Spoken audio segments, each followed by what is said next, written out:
Yes YVS Chowdary గారు మాట్లాడిన తర్వాత ఇంకో క్వశ్చన్ అడుగుదామని. అందరికీ నమస్కారం.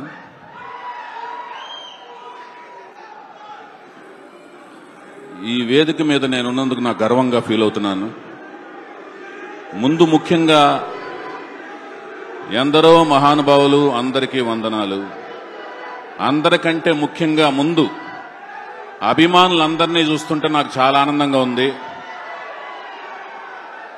మీలో ఈ ఎనర్జీ మీకు మెగాస్టార్ చిరంజీవి గారు, పవర్ స్టార్ పవన్ కళ్యాణ్ గారు ఇచ్చారు.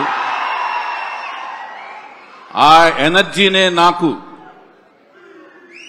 లెజెండరీ నందమూరి తారక రామారావు గారు నాకు ఇచ్చారు. అందుకనే నేను సినిమా రంగానికి వచ్చాను, దర్శకుడిని అయ్యాను, నిర్మాతనయ్యాను. మన సాయి ధరమ్ తేజ్ని పరిచయం చేసే అవకాశం నాకు వచ్చింది.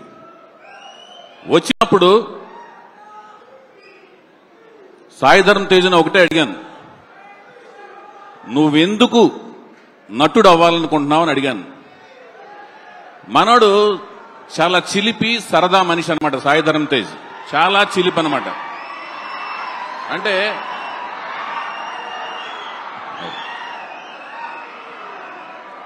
రౌడీ అల్లుడు సినిమాలో చిరంజీవి గారు 2 షేడ్స్ ఎలా ఉంటాయో చిరంజీవి గారి పాత్రలో, ఆ షేడ్స్ 2 సాయి ధరమ్ తేజ్లో ఉంటాయి. చిలిపితనం ఉంటుంది, వినయం ఉంటుంది.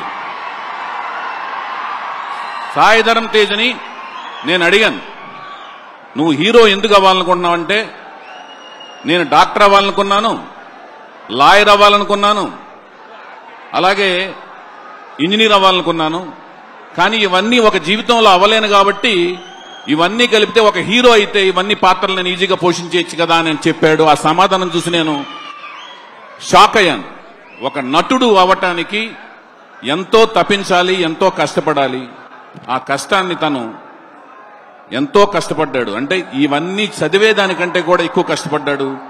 తన బాడీని ఒక క్రమశిక్షణతో 130 kgs నుంచి 75 kgs కి మార్చుకుని, ఆహార్యాన్ని మార్చుకుని తను సృష్టించుకుని ఒక హీరోగా నాకు పరిచయం అయ్యాడు. ఆ పరిచయం చేసే అవకాశం నాకు దక్కింది. అతను ఈ 10 ఏళ్ల ఈ జర్నీ చూస్తుంటే నాకు ఎంతో ఆనందంగా ఉంది. మీలాంటి ఎంతో మంది అభిమానులు సంపాదించుకున్నందుకు చాలా ఆనందంగా, అదృష్టం కింద తను ఇంత అదృష్టవంతులైనందుకు నాకు చాలా ఆనందంగా ఉంటూ, మళ్ళీ తనతో ఒక విజయవంతమైన సినిమా తీయాలని మనస్ఫూర్తి కోరుకుంటూ మీ అందరి దగ్గర సెలవు తీసుకుంటున్నాను. Thank you so much YVS Chowdary గారు. మీది గోల్డెన్